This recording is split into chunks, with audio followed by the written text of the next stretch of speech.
2 ದಿನಗಳ ಹಿಂದೆ ಪಶ್ಚಿಮ ಬಂಗಾಳ, ಪಂಜಾಬ್, ನಿನ್ನೆಯಿಂದ ಬಿಹಾರ.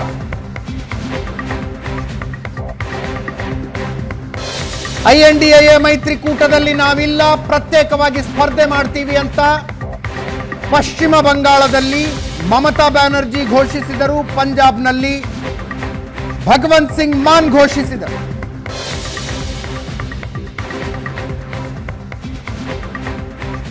ಈಗ ಬಿಹಾರದಲ್ಲಿ ನಿತೀಶ್ ಕುಮಾರ್ ಮೈತ್ರಿಯಿಂದ ಹೊರಗೆ ಬಂದೇ ಬಿಟ್ರು ಅನ್ನುವಂಥ ವಾತಾವರಣ ನಿರ್ಮಾಣವಾಗಿದೆ.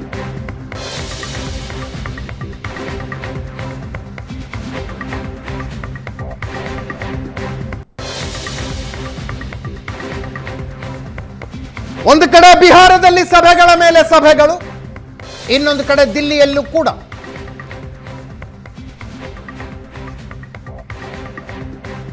JDU ಮತ್ತು RJD ಶಾಸಕರ ಪ್ರತ್ಯೇಕ ಸಭೆಗಳು ನಡೀತಾ ಇದ್ದಾವಲ್ಲಿ. RJD ಕಚೇರಿಯಲ್ಲಿ ಉಪಮುಖ್ಯಮಂತ್ರಿ ತೇಜಸ್ವಿ ಯಾದವ್ ತಮ್ಮ ಶಾಸಕರನ್ನ ಕೂಡಿಸಿಕೊಂಡು ಮಾತಾಡ್ತಾ ಇದ್ದಾರೆ.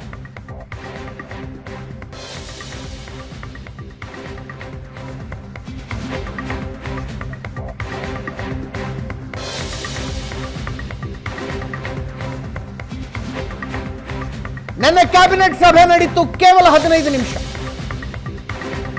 ಅಧಿಕಾರಿಗಳು ತಂದಿದ್ದ 3 ಅಜೆಂಡಾಗಳನ್ನು ಕ್ಲಿಯರ್ ಮಾಡಲಾಯಿತು. ಸಭೆಯಲ್ಲಿದ್ದ ಮಿನಿಸ್ಟರ್ಸ್ ಹೇಳ್ತಾರೆ, ಮುಖ್ಯಮಂತ್ರಿಗಳು ಉಪಮುಖ್ಯಮಂತ್ರಿಗಳು ಒಬ್ಬರು ಮುಖ ಸಹಿತ ಒಬ್ಬರು ನೋಡ್ಲಿಲ್ಲ, ಮಾತಾಡೋದು ತಗ್ಗಿರ್ಲಿ. ಅನೇಕ ದಿನಗಳಿಂದ ಈ ತಿಕ್ಕಾಟ ಇತ್ತು. ತಿಕ್ಕಾಟ ಹೊರಗೆ ಬಂದದ್ದು ಕರ್ಪೂರಿ ಠಾಕೂರರಿಗೆ ಭಾರತ ರತ್ನ ಘೋಷಿಸಿದ ನಂತರ.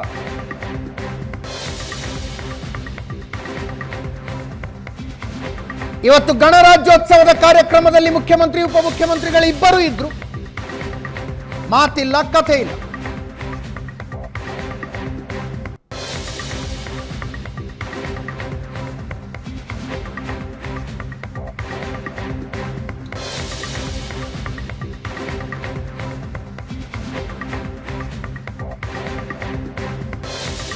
ಒಂದು ವೇಳೆ ಈಗ ನಿತೀಶ್ ಕುಮಾರ್ RJD ಕಾಂಗ್ರೆಸ್ ಮೈತ್ರಿಯಿಂದ ಹೊರಗೆ ಬಂದು ಬಿಜೆಪಿಯನ್ನ ಸೇರಿಕೊಂಡ್ರೆ 3ನೇ ಸಲ ಬಿಜೆಪಿಯನ್ನು ಸೇರಿಕೊಂಡ, ಒಟ್ಟು 5 ಸಲ ಮೈತ್ರಿ ಬದಲಿಸಿದಂತೆ ಆಗತ್ತೆ.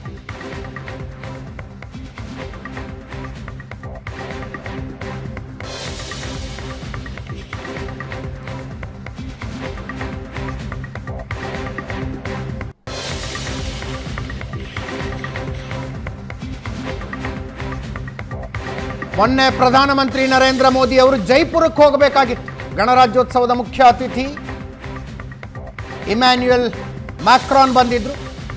ಫ್ರಾನ್ಸ್ನ ಅಧ್ಯಕ್ಷರು ಅವರನ್ನ ರಿಸೀವ್ ಮಾಡಿಕೊಳ್ಳೋದಕ್ಕೆ ಜೈಪುರಕ್ಕೆ ಹೋಗಬೇಕಾಗಿತ್ತು. ಅದಕ್ಕಿಂತ ಮುಂಚೆ 2 ಗಂಟೆ ಸಭೆ ಮಾಡಿದ್ರು. ಆ ಸಭೆ ಬಿಹಾರದ ಬೆಳವಣಿಗೆಗಳ ಬಗ್ಗೆ ಅಂತ ಹೇಳಲಾಗುತ್ತೆ. ಅದಾದ ನಂತರ ಬಿಜೆಪಿ ಪಾಳೆಯದಲ್ಲೂ ಮೇಲಿಂದ ಮೇಲೆ ಸಭೆಗಳು ನಡೀತಾ ಇದ್ದಾವೆ.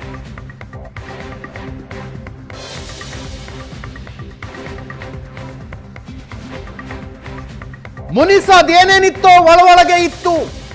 ಆದರೆ ದಿವಂಗತ ಕರ್ಪೂರಿ ಠಾಕೂರರಿಗೆ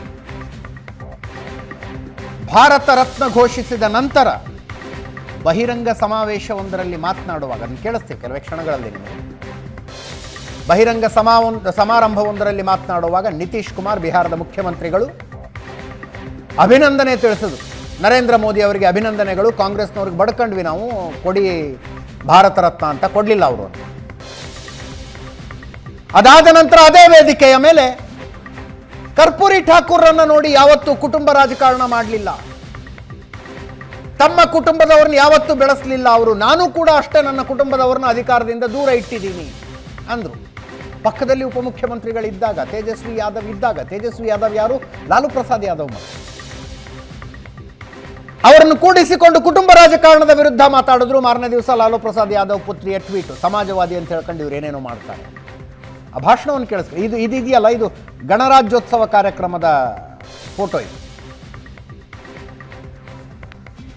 ನಾನೊಂದು ತೀರ ನೀನೊಂದು ತೀರ ಅನ್ನೋರಂಗೆ ಕೂತ್ಕೊಂಡಿದ್ದೆ. ವೇದಿಕೆಯ ಮೇಲೆ ನಿತೀಶ್ ಕುಮಾರ್ ಆಡಿದ ಮಾತುಗಳು ಬಿರುಕು ಪ್ರತ್ಯೇಕ, ಅಂದರೆ ಬಿರುಕು ಕಂದಕ ಆಗಿದೆ ಅನ್ನೋದರ ಸಾಕ್ಷಿ ಅನ್ನೋ ಹಂಗಿದ್ದು. ಕೇಳಿಸ್ಕೊಳ್ಳಿ ಒಂದು.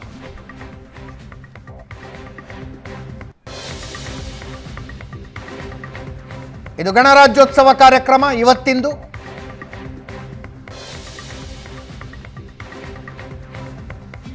ಮಾತಿಲ್ಲ, ಕಥೆ ಇಲ್ಲ. ಕೇಳಿಸ್ಕೊಳ್ಳಿ.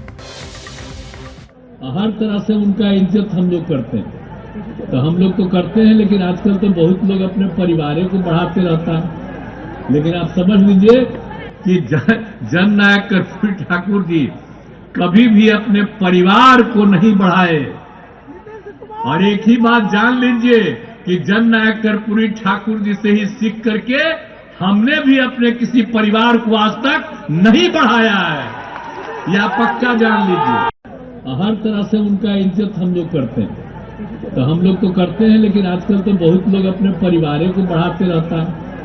लेकिन आप समझ लीजिए कि जन नायक कर्पूरी ठाकुर जी कभी भी अपने परिवार को नहीं बढ़ाए।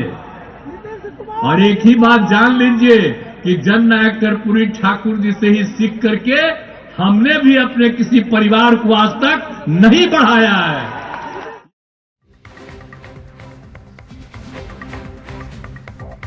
ಈಗ ದೆಹಲಿ ಮೂಲಗಳು ಹೇಳುವ ಪ್ರಕಾರ 28ನೇ ತಾರೀಖೇ ಡಿಸೈಡಿಂಗ್ ಅಂತ. 29ನೇ ತಾರೀಕು ರಾಹುಲ್ ಗಾಂಧಿ ಭಾರತ್ ಜೋಡೋ ನ್ಯಾಯ ಯಾತ್ರೆ ಬಿಹಾರ ಪ್ರವೇಶಿಸುತ್ತೆ. ಅದರ ಹಿಂದಿನ ದಿವಸ ಡಿಸೈಡಿಂಗ್ ಅಂತ. ಇಂಟ್ರೆಸ್ಟಿಂಗ್ಲಿ ಕೆಲವೇ ಕ್ಷಣಗಳ ಮುಂಚೆ ಉಮೇಶ್ ಕುಶ್ವಾಹ್ ಜೆಡಿಯು ರಾಜ್ಯಾಧ್ಯಕ್ಷರು ಇದೇ ಸರ್ಕಾರ ಮುಂದುವರಿಯುತ್ತೆ ಅಂತ ಹೇಳಿಕೆ ಕೊಟ್ಟಿದ್ದಾರೆ. ಮೈತ್ರಿ ಕಡಿದುಕೊಳ್ಳುವ ವಿಷಯ ಊಹಾಪೋಹ, ನಮ್ಮ ನಡುವೆ ಎಲ್ಲ ಸರಿ ಇದೆ. ನಿನ್ನೆ ಕೂಡ ನಾನು ನಿತೀಶ್ ಕುಮಾರನ್ನ ಭೇಟಿ ಮಾಡಿದ್ದೀನಿ, ಯಾವುದೇ ಗೊಂದಲ ಇಲ್ಲ. ಇದೆಲ್ಲ ಊಹಾಪೋಹಗಳಿಂದ ನಮ್ಮ ಶಾಸಕರಲ್ಲೂ ಆತಂಕ ಮೂಡಿದೆ. INDA ಮೈತ್ರಿಯ ಜೊತೆಗೆ ನಾವು ಗಟ್ಟಿಯಾಗಿದ್ದೇವೆ. ಕೆಲವೇ ಕ್ಷಣಗಳ ಮುಂಚೆ ಬಂದಂಥ ಹೇಳಿಕೆ. ಇದೇ ವಿಷಯದ ಬಗ್ಗೆ ಇವತ್ತು ಮಾತಾಡ್ತೀವಿ. ಹಲವು ಜನ ಗಣ್ಯರು ನಮ್ಮ ಜೊತೆಗಿರ್ತಾರೆ. ನನ್ನ ಕೊಲೀಗ್ ಪ್ರಶಾಂತ್ ನಾಥ್ ಇದ್ದಾರೆ. ಪ್ರಶಾಂತ್, ಕಾರ್ಯಕ್ರಮಕ್ಕೆ ಸ್ವಾಗತ ನಿಮಗೆ. ನಟರಾಜ್ ಗೌಡರು ಕಾಂಗ್ರೆಸ್ನಿಂದ, ಅಶ್ವಿನ್ ಗೌಡರು JDSನಿಂದ, ಚಂದ್ರಶೇಖರ್ BJPಯಿಂದ ಇದ್ದಾರೆ. 3 ಜನರು ಕಾರ್ಯಕ್ರಮಕ್ಕೆ ಸ್ವಾಗತ. ಪ್ರಶಾಂತ್ ಮೊದಲ ರಿಯಾಕ್ಷನ್ ತಗೊಳ್ತೀನಿ. ಪ್ರಶಾಂತ್, ಏನನ್ಸುತ್ತೆ? ಬಾಡಿ ಲ್ಯಾಂಗ್ವೇಜ್ಗಳನ್ನು ಗಮನಿಸಬೇಕಾ ಅಥವಾ JDU ರಾಜ್ಯಾಧ್ಯಕ್ಷರ ಹೇಳಿಕೆಯನ್ನು ಗಮನಿಸಬೇಕು? ಅಲ್ಲ, ಯಾವುದೇ ಮಾತುಕತೆ ಅಂತಿಮಗೊಳ್ಳುವವರೆಗೆ ಯಾವುದೇ ರಾಜಕಾರಣಿ ಬಂದು ಹೊರಗಡೆ ಹೇಳಿಕೆಗಳನ್ನು ಕೊಡಲ್ಲ. ಆದರೆ ಕಳೆದ 2-3 ದಿನಗಳಿಂದ ನಡೀತಾ ಇರತಕ್ಕಂಥ ಬೆಳವಣಿಗೆಗಳನ್ನು ನೋಡಿದಾಗ ನಿತೀಶ್ ಕುಮಾರ್ ಒಂದು ಅಟೆಂಪ್ಟನ್ನು ಮಾಡ್ತಾ ಇದ್ದಾರೆ BJP ಜೊತೆಗೆ ಹೋಗುವ ಬಗ್ಗೆ ಅಂತಕ್ಕಂಥದ್ದು. ಯಾಕೆ ಈ ಪರಿಸ್ಥಿತಿ ಬಂತು ಅಂತಕ್ಕಂಥದ್ದು ನೋಡಿದಾಗ 2 ಸಂಗತಿಗಳು ಸ್ಪಷ್ಟವಾಗಿ ಕಾಣ್ತವೆ. ನಿತೀಶ್ ಕುಮಾರ್ ಕರ್ನಾಟಕದ ಚುನಾವಣೆಗೆ ಮುಂಚೆ ಇಡೀ ದೇಶದ ನಾಯಕರ ಕಡೆ ಹೋಗಿದ್ದರು. ಮಲ್ಲಿಕಾರ್ಜುನ್ ಖರ್ಗೆ ಮತ್ತು ರಾಹುಲ್ ಗಾಂಧಿ ಬಳಿ ಕೂಡ ಹೋಗಿದ್ದರು. ಆಗ ಕಾಂಗ್ರೆಸ್ ಒಂದು ಮೌಖಿಕ ಆಶ್ವಾಸನೆಯನ್ನು ನಿತೀಶ್ ಕುಮಾರ್ಗೆ ಕೊಟ್ಟಿತ್ತು, ನಿಮ್ಮನ್ನು ಪ್ರಧಾನಮಂತ್ರಿ ಅಭ್ಯರ್ಥಿಯನ್ನು ಘೋಷಿಸ್ತೀವಿ ಅಂತಕ್ಕಂಥದ್ದು. ಈ 1-to-1 ಕಂಟೆಸ್ಟ್ನ ಐಡಿಯಾ ತೆಗೆದುಕೊಂಡು ಹೋಗಿದ್ದೆ ನಿತೀಶ್ ಕುಮಾರ್. ಓಕೆ, ಆಗ ನಿಮಗೊಂದು ಪ್ರಧಾನಮಂತ್ರಿ ಅಭ್ಯರ್ಥಿಯನ್ನಾಗಿ ಮಾಡ್ತೀವಿ ಅಂತಕ್ಕಂಥದ್ದಾಗಿತ್ತು. ಪಾಟ್ನಾದಲ್ಲೊಂದು ಸಭೆಯೂ ನಡೀತು. ಆದರೆ ಬೆಂಗಳೂರಿನ ಸಭೆ ಸಂದರ್ಭದಲ್ಲಿ ಕರ್ನಾಟಕದ ಫಲಿತಾಂಶ ಬಂದಿತ್ತು. ನಿತೀಶ್ ಕುಮಾರ್ ಒಂದು ಸ್ವಲ್ಪ ಪಕ್ಕಕ್ಕೆ ಸರಿದು ಕಾಂಗ್ರೆಸ್ ಅದರ ಒಂದು ಸೆಂಟರ್ ಸ್ಟೇಜ್ಗೆ ಕರ್ನಾಟಕದ ಗೆಲುವು ಒಂದು ಕಾನ್ಫಿಡೆನ್ಸ್ ಕೊಟ್ಬಿಡ್ತು ಕಾಂಗ್ರೆಸ್ಗೆ. ಹೀಗಾಗಿ ಏನಾಯಿತು ಅಂತಂದರೆ, ಅದಾದ ಮೇಲೆ 2-3 ತಿಂಗಳ ಕಾಲ ಕಾಂಗ್ರೆಸ್ ಯಾವ ಒಂದು ಪ್ರಯತ್ನವನ್ನು ಕೂಡ ಯಾರು ಪ್ರಧಾನಮಂತ್ರಿ ಅಭ್ಯರ್ಥಿ ಆಗಬೇಕು, ಏನಾಗಬೇಕು ಅಂತಕ್ಕಂಥದ್ರ ಬಗ್ಗೆ ಭಾಳ ಚರ್ಚೆಯನ್ನು ಮಾಡಲಿಕ್ಕೆ ಹೋಗಲಿಲ್ಲ. ಯಾಕಂದರೆ ಕಾಂಗ್ರೆಸ್ಗನ್ನಿಸ್ತು ಉತ್ತರದ 1-2 ರಾಜ್ಯಗಳಲ್ಲಿ ಮತ್ತು ತೆಲಂಗಾಣದಲ್ಲಿ ನಾವು ಗೆಲ್ತೀವಿ, ನಮಗೊಂದು ಬಾರ್ಗೇನಿಂಗ್ ಪವರ್ ಸಿಗುತ್ತೆ, INDA ಒಕ್ಕೂಟದ ನೇತೃತ್ವವನ್ನು ನಾವು ವಹಿಸ್ಕೊಳ್ಬೋದು. ಪ್ರಧಾನಮಂತ್ರಿ ಅಭ್ಯರ್ಥಿಯ ಪ್ರಶ್ನೆ ಕಾಂಗ್ರೆಸ್ನಲ್ಲೂ ಕೂಡ ಇರಲಿಲ್ಲ. ಹೌದು. ಅಂದರೆ ಕಾಂಗ್ರೆಸ್ನಿಂದ ಯಾರೋ ಪ್ರಧಾನಮಂತ್ರಿ ಅಭ್ಯರ್ಥಿ ಆಗ್ತಾರೆ ಅಂತಕ್ಕಂಥದ್ದು. ಲಾಲೂರ ಒಪ್ಪಿಗೆ ಯಾಕೆ ಈ ಒಂದು ವ್ಯವಸ್ಥೆಗಿತ್ತು, ಈ ಫಾರ್ಮುಲಾಗಿತ್ತು ಅಂದರೆ, ಲಾಲೂರಿಗೆ ಮುಖ್ಯವಾಗಿ ದಿಲ್ಲಿಯಲ್ಲಿ ಮೋದಿ ಇರ್ತಾರೋ ಬಿಡ್ತಾರೋ ದೊಡ್ಡ ವಿಷಯ ಅಲ್ಲ. ಕರೆಕ್ಟ್.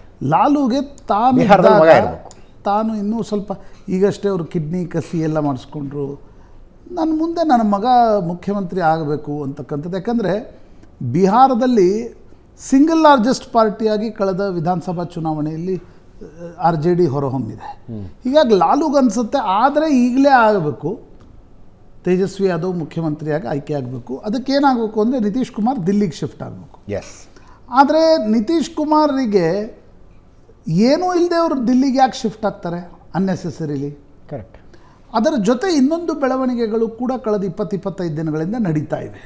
ಏನಾ ಬೆಳವಣಿಗೆ ಅಂತಂದರೆ, ನಿತೀಶ್ ದಿಲ್ಲಿಗೆ ಹೋಗೋದಿಲ್ಲ ಆದರೆ ನಿತೀಶ್ರ ಕೆಲ ಶಾಸಕರನ್ನು ಸೆಳೆದುಕೊಂಡು ಲಾಲು ಯಾದವ್, ಕಾಂಗ್ರೆಸ್, ಎಡಪಕ್ಷಗಳು ಮತ್ತು JDUನ ಕೆಲ 122 ಮ್ಯಾಜಿಕ್ ನಂಬರಲ್ಲಿ ಸದ್ಯಕ್ಕೆ ಲಾಲು, ನಿತೀಶ್, ಕಾಂಗ್ರೆಸ್, ಎಡಪಕ್ಷಗಳು ಎಲ್ಲ ಸಲ ಬಲಾಬಲ ತೋರಿಸಿದ್ರೆ 160 ಬಲಾಬಲ ಒಂದ್ಸಲ ಬಲಾಬಲ 122 ಮ್ಯಾಜಿಕ್ ನಂಬರು.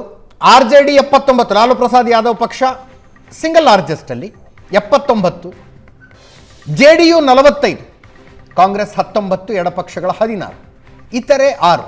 ಇವರೆಲ್ಲರದ್ದು ಮೈತ್ರಿ ಇದೆ. ಇದರಲ್ಲಿ 78 ಕ್ಷೇತ್ರಗಳನ್ನು ಹೊಂದಿರುವ BJPನ ಪಕ್ಕಕ್ಕಿಡಿ, ಉಳಿದವ್ರದೆಲ್ಲ ಸೇರ್ಕೊಂಡು ಮೈತ್ರಿ ಇದೆ. 160 ಬರುತ್ತೆ ಸಂಖ್ಯೆ. 122 ಮ್ಯಾಜಿಕ್ ನಂಬರು, 160 ಇವರ ಒಟ್ಟು ಬಲಾಬಲ ಇದೆ. ಹೆಂಗೆ ಮಹಾರಾಷ್ಟ್ರದಲ್ಲಿ BJP ಮೈತ್ರಿಗೆ ತುಂಬಿ ತುಳುಕುವಷ್ಟು ಬಹುಮತ ಇದೆ ಅಂತೀವಲ್ಲ, ಹಾಗೆ ಬಿಹಾರದಲ್ಲಿ ಈ ಮೈತ್ರಿಗೆ ತುಂಬಿ ತುಳುಕುವಷ್ಟು ಬಹುಮತ ಇದೆ. ಅಕಸ್ಮಾತ್ JDU ನಾವು BJP ಜೊತೆಗೆ ಸೇರ್ಕೊಂಡು ಸರ್ಕಾರ ಮಾಡ್ತೀವಿ ಅಂತ ಹೊರಟ್ರೆ 6 ಶಾಸಕರ ಕಡಿಮೆ ಬೀಳ್ತಾರಷ್ಟೇ. ಯಾರಿಗೆ? ಲಾಲು ಪ್ರಸಾದ್ ಯಾದವ್. ಯಾರು RJD ಕಡೆ ಒಲವು ಹೊಂದಿದಾರೋ ನಿತೀಶ್ ಕುಮಾರ್ ಪಕ್ಷದವರು, ಅವರನ್ನು ತಮ್ಮ ಕಡೆ ಸೆಳೆಕೊಂಡ್ರು ಸರ್ಕಾರ ಉಳಿಸಿಕೊಳ್ಳಬಹುದು. ಎಸ್, ಆ ಲೆಕ್ಕಾಚಾರದಲ್ಲಿ ಲಾಲು ಪ್ರಸಾದ್ ಯಾದವ್ ಇದ್ದರು, ತೇಜಸ್ವಿ ಯಾದವ್ ಕೂಡ ಇದ್ದರು. ಒಂದು ವೇಳೆ ನಿತೀಶ್ ಮುಂದಿನ 2026ರಲ್ಲಿ ಚುನಾವಣೆ ಇದೆ, 25ರಲ್ಲೇ ಚುನಾವಣೆ, 25 ವಿಧಾನಸಭಾ ಚುನಾವಣೆ. ಅದಕ್ಕಿಂತ ಮುಂಚೆ ಕೊಡದೆ ಹೋದರೆ ಈ ಸರ್ಕಾರವನ್ನು ಬೀಳಿಸಬೇಕು, ಅವರು JDUದಿಂದ ಸೆಳಿಬೇಕು ಅಂತಕ್ಕಂಥದ್ದು ಲಾಲು ಯಾದವ್ ಮನಸ್ಸಿನಲ್ಲಿತ್ತು.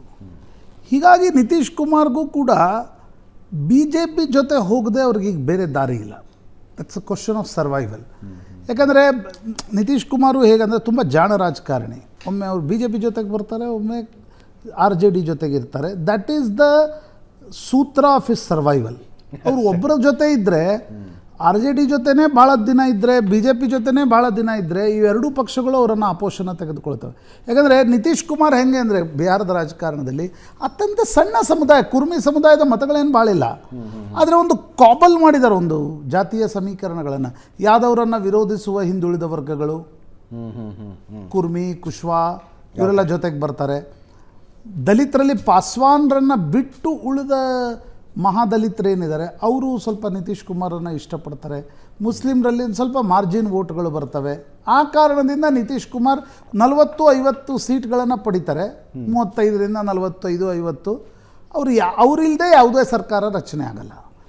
BJPಗೆ ಇರ್ತಕ್ಕಂಥ ಸಮಸ್ಯೆ ಏನೀಗ ಅಂತಂದರೆ, ಲಾಲು ಮತ್ತು ನಿತೀಶರು ಒಟ್ಟಿಗಿದ್ದರೆ ಯಾದವ್, ಮುಸ್ಲಿಂ, ಕುರ್ಮಿ, ಕುಶ್ವಾ, ಮಹಾದಲಿತ್ ಒಟ್ಟಿಗೆ ಬಂದಾಗ 2015ರಲ್ಲಿ ಏನಾಯಿತು, BJP ಅಪ್ಪರ್ ಕ್ಲಾಸ್ ಪಾರ್ಟಿಯಾಗಿ ಬಿಡ್ತು.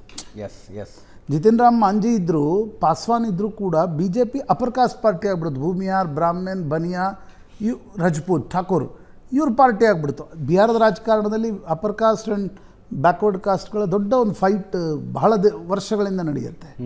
ಹೀಗಾಗಿ BJPಗೆ ಅನಿಸುತ್ತೆ ನಿತೀಶ್ ಕುಮಾರ್ ವಾಪಸ್ ಬಂದುಬಿಟ್ರೆ ಲೋಕಸಭಾ ಸೀಟ್ಗಳಂತೂ ನಿಶ್ಚಿತವಾಗಿ ಬರ್ತವೆ, ಮುಂದಿನ ಚುನಾವಣೆಯಲ್ಲಿ ಏನು ಮಾಡಬೇಕು ಅದು ಮಾಡ್ಕೊಳ್ಬೋದು ಅಂತಕ್ಕಂಥದ್ದು. ಆದರೂ BJP ಒಂದು ಒತ್ತಡವನ್ನು ಹಾಕ್ತಾ ಇದೆ, ನಮ್ಮ ಒಬ್ಬ ಮುಖ್ಯಮಂತ್ರಿಯನ್ನು ನೀವು ಒಪ್ಕೊಳ್ಳಿ ಅಂತ. ನನಗನ್ಸುತ್ತೆ ನಿತೀಶ್ ಕುಮಾರ್ ಯಾಕೆ ಒಪ್ಕೊಳ್ತಾರೆ? ಹೌದು, ಆಬ್ವಿಯಸ್ಲಿ. ಈಗ 2005ರಿಂದ ನಿತೀಶ್ ಕುಮಾರ್ ಸತತವಾಗಿ ಹೆಚ್ಚು ಕಡಿಮೆ 20 ವರ್ಷ ಆಗಲಿಕ್ಕೆ ಬಂತೀಗ ಮುಖ್ಯಮಂತ್ರಿಯಾಗಿ. ಜಿತಿನ್ ರಾಮ್ ಮಾಂಜಿ ಒಂದು ಪೀರಿಯಡನ್ನು ಹೊರತುಪಡಿಸಿದರೆ. ಹೀಗಾಗಿ ನಿತೀಶ್ ಕುಮಾರ್ಗೂ ಅನಿವಾರ್ಯ ಇದೆ, BJPಗೂ ಅನಿವಾರ್ಯ ಇದೆ. ತೇಜಸ್ವಿ ಯಾದವ್ ಮತ್ತು ಲಾಲು ಯಾದವ್ರ ಏನೊಂದು ಅಗ್ರೆಸಿವ್ನೆಸ್ ಇದೆ, ಅದು ಕೂಡ ಕಾರಣ. ಜೊತೆಗೆ ಕಾಂಗ್ರೆಸ್ ಪ್ರಧಾನಮಂತ್ರಿ ಅಭ್ಯರ್ಥಿಯನ್ನಾಗಿ ಮಾಡಲಿಲ್ಲ. ಕಾಂಗ್ರೆಸ್ನಲ್ಲೂ ಕೂಡ ಮಮತಾ ಎಲ್ಲ ಬಿಟ್ಟು ಹೋದರು, ಮಮತಾ ಕೇಜ್ರಿವಾಲ್ ಬಿಟ್ಟು ಹೋದರು. ಜೊತೆಗೆ ನನಗನ್ಸುತ್ತೆ ಯಾವುದೇ ಒಬ್ಬ ಜಾಣ ರಾಜಕಾರಣಿ ಹವಾಮಾನವನ್ನು ತುಂಬ ಚೆನ್ನಾಗಿ ಅರಿತಿರ್ತಾನೆ. ಒಬ್ಬ ರೈತ ಹೇಗೆ ಕೃಷಿ ಮಾಡುವಾಗ ಹವಾಮಾನವನ್ನು ಅರಿತಾನೆ, ಮಳೆ ಬರುತ್ತೆ. ನಿತೀಶ್ ಕುಮಾರ್ ಅಂತ ರಾಜಕಾರಣಿ, ನಿತೀಶ್, ರಾಮ್ವಿಲಾಸ್ ಪಾಸ್ವಾನ್ ಇವರೆಲ್ಲ ಭಾಳ ಒಳ್ಳೆಯ ರಾಜಕೀಯ ಹವಾಮಾನ ತಜ್ಞರು. ಅಂದರೆ ಗಾಳಿ ಯಾವ ಕಡೆ ಬೀಸ್ತಾ ಇದೆ ಅನ್ನೋದು ಅದನ್ನು ನೋಡಿಕೊಂಡು ನನಗನ್ಸುತ್ತೆ BJP ಜೊತೆ ಅಲೈನ್ ಆಗ್ತಕ್ಕಂಥ ಪ್ರಯತ್ನವನ್ನು ನಿತೀಶ್ ಕುಮಾರ್ ಮಾಡಿದ್ರು. That gives him lease of life for another 2 years. S S Nataraj ಗೌಡ್ರೆ, ನಾವು ಇಷ್ಟೋ ತನಕ ಚರ್ಚೆ ಮಾಡಿದ್ದು ಬಿಹಾರದ ಆಂತರಿಕ ರಾಜಕಾರಣವನ್ನು, ಬಟ್ ಅದರ ನೇರ ಪರಿಣಾಮ ಇರೋದು ಈ ಸಲ ಏನು ನೀವು ನರೇಂದ್ರ ಮೋದಿನ ಸೋಲಿಸಬೇಕು ಮತ್ತು BJP ಅಧಿಕಾರಕ್ಕೆ ಬರ್ದಂಗೆ ತಡಿಬೇಕು ಅಂತ ಮೈತ್ರಿ ಮಾಡ್ಕೊಂಡಿದ್ದೀರಲ್ಲ INDI, ಅದರ ಮೇಲೆ ನೇರ ಪರಿಣಾಮ ಇದು. ಇಲ್ಲ, ಇದು ಆಂತರಿಕ ಚಿಕ್ಕ ಸಣ್ಣ ಪುಟ್ಟ ಸಮಸ್ಯೆ ಇರಬಹುದು ಬಿಹಾರದ ರಾಜ್ಯ ಸರ್ಕಾರದಲ್ಲಿ. ಆದರೆ ನಿತೀಶ್ ಅವರು ಎಲ್ಲೂ ಕೂಡ ಇಲ್ಲಿವರೆಗೂ, ಅವರ ಪಕ್ಷವಾಗಲಿ ಎಲ್ಲಿ ಕೂಡ ಇಲ್ಲಿವರೆಗೂ ನಾವು ಇಂಡಿಯಾ ಮೈತ್ರಿಕೂಟವನ್ನು ಬಿಡ್ತೀವಿ ಅಂತ ಎಲ್ಲೂ ಸ್ಪಷ್ಟವಾಗಿ ಹೇಳಿಲ್ಲ.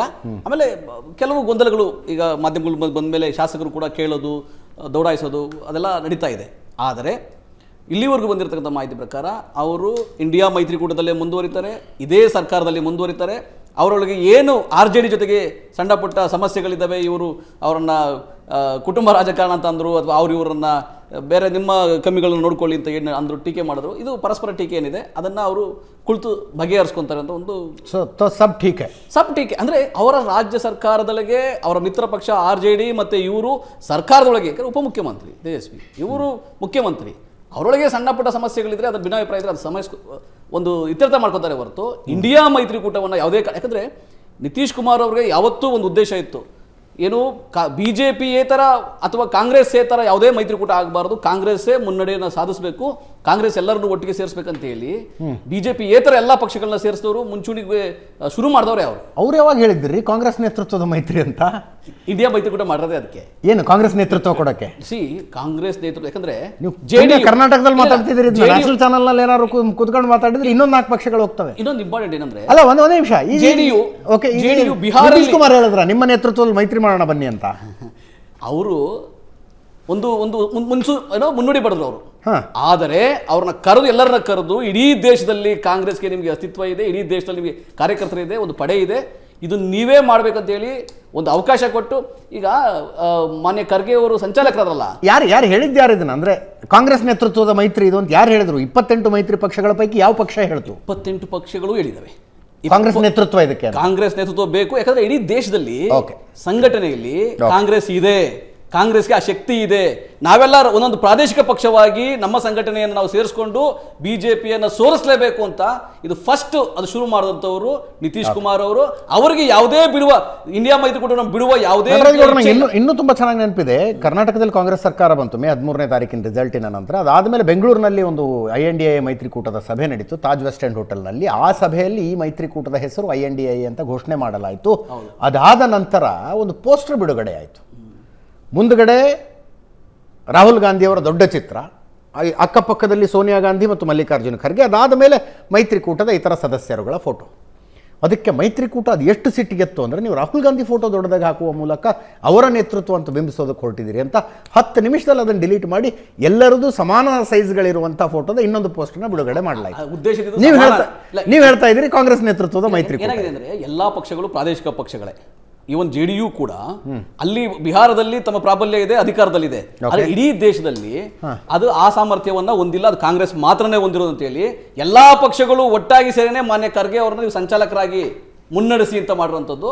ಆಮೇಲೆ ಈಗ ನಿತೀಶ್ ಕುಮಾರ್ ಅವರಿಗೆ ಯಾವುದೇ ಇಚ್ಛೆ ಇಲ್ಲ BJP-ಯೇತರ ಇದರೊಳಗೆ ನಾವು ಒಂದು ಸಂಘಟನೆಯಲ್ಲಿ ಇರಬೇಕಂತಾನೆ ಅವ್ರು ತೀರ್ಮಾನ ಮಾಡಿರೋದು. BJP ಜೊತೆಗೆ ಯಾವ ಇಚ್ಛೆನೂ ಇಲ್ಲ ಅವ್ರ ಜೊತೆ ಹೋಗುವಂಥದ್ದು. ಮತ್ತೆ ಇದು ಊಹಾಪೋಹ, ಇದು ಕಲ್ಪನೆ ಅಷ್ಟೇ ಇವತ್ತಿಗೆ. ಯಾಕಂದ್ರೆ ಅವರ ಆಂತರಿಕ ಸಮಸ್ಯೆನ ದೊಡ್ಡ ಮಟ್ಟದಲ್ಲಿ ಇದು ಇಂಡಿಯಾ ಮೈತ್ರಿಕೂಟ ಬಿಟ್ಟು ಹೋಗ್ತಾರೆ ಅಥವಾ BJP ಸೇರ್ತಾರೆ ಅಥವಾ ಅಲ್ಲಿ ಮುಖ್ಯಮಂತ್ರಿ ಆಗ್ತಾರೆ, ಅವೆಲ್ಲ ಸುಳ್ಳು.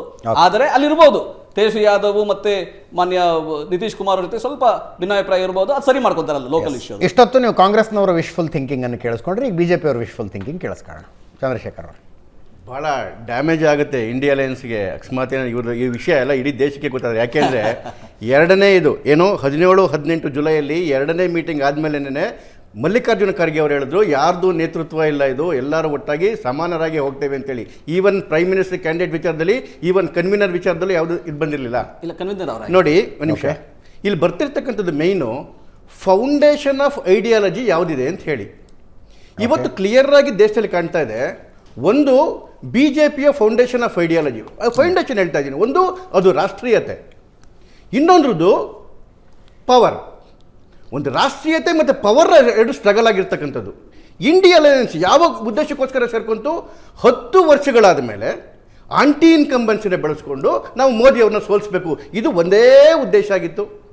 ಆ್ಯಕ್ಚುಲಿ ಈಗಿರ್ತದ ಪರಿಸ್ಥಿತಿ ನೋಡಿಕೊಂಡ್ರೆ 2019 UPA ಸ್ಟ್ರಾಂಗ್ ಆಗಿತ್ತು, ಅಟ್ಲೀಸ್ಟ್ ಶಿವಸೇನೆ ಒಟ್ಟಿಗೆಗಿತ್ತು, ಭಾಗ ಆಗಿರಲಿಲ್ಲ, NCP ಒಟ್ಟಿಗೆಗಿತ್ತು. ಇವತ್ತು 10 ವರ್ಷದ ಮೋದಿ ಆಡಳಿತ ಆದಮೇಲೆ ಇವತ್ತಿನ ಪರಿಸ್ಥಿತಿ ಏನು? ಒಂದಷ್ಟು ಜನ ಸೇರಿಕೊಂಡ್ರು. ಮೊದಲನೇ ಮೀಟಿಂಗ್ ಆಯಿತು 24 ಜುಲೈ 2023.